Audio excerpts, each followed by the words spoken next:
بسم اللہ الرحمن الرحیم۔ خدا کا دیدار۔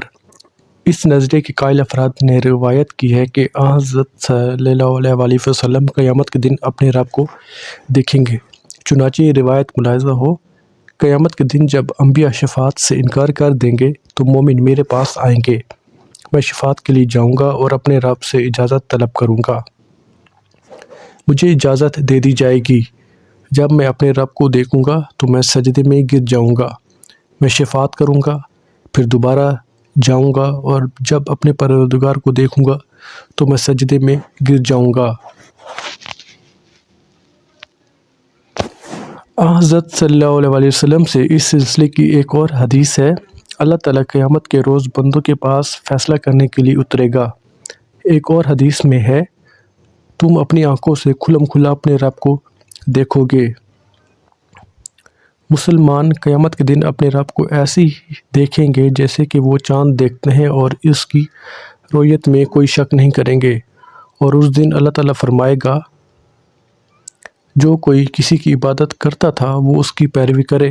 لہٰذا کچھ لوگ ایسے ہوں گے جو سورج کی پیروی کریں گے اور کچھ لوگ چاند کی پیروی کریں گے اور کچھ لوگ طاغوتی طاقتوں کی پیروی کریں گے، اور یہ امت عرصہ محشر میں کھڑی رہے گی اور اس میں منافق بھی ہوں گے۔ اس وقت اللہ تعالیٰ ایک ایسی صورت میں آئے گا جسے وہ نہیں پہچانتے ہوں گے۔ ہم اپنے رب کے آنے تک یہاں ٹھہرے رہیں گے۔ جب ہمارا رب ہمارے پاس آئے گا تو ہم اس سے پہچان لیں گے۔ پھر اللہ تعالیٰ ان کے پاس اس صورت میں آئے گا جسے وہ پہچانتے ہوں گے اور وہ کہے گا، میں تمہارا رب ہوں۔ پھر وہ کہیں گے، تو ہمارا رب ہے۔ پھر وہ اس کے پیچھے چلیں گے۔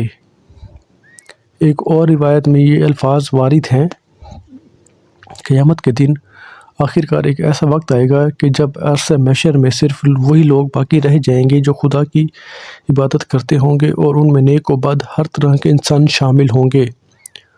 اس وقت ان کے پاس رب العالمین کی ایک ایسی صورت میں آئے گا جو اس صورت کے قریب ہوگی جس میں وہ خدا کو دیکھ چکے ہوں گے، اور ان سے کہے گا کہ تم لوگ کس کا انتظار کر رہے ہو؟